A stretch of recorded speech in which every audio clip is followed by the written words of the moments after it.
to a sound bite to a clip that I'd like to show our viewers.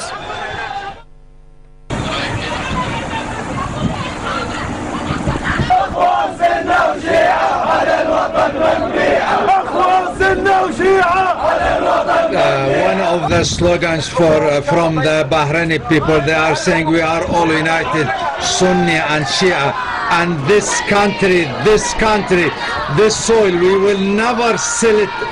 We will never sell out this country and this soil. We are all united, Sunni and Shia.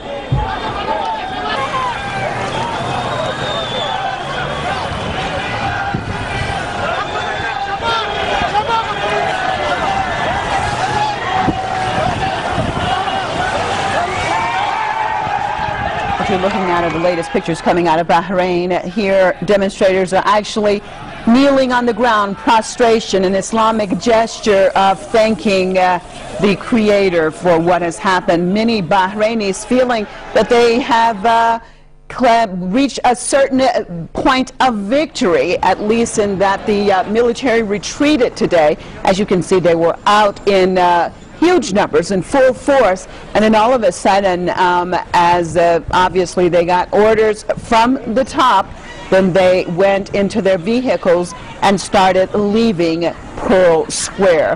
Pearl Square has been the center of the demonstrations in Manama. Again, demonstrators, after the police left, have once again gone back to Pearl Square, many of them saying that they will not leave Pearl Square until the government steps down, royal family steps down, going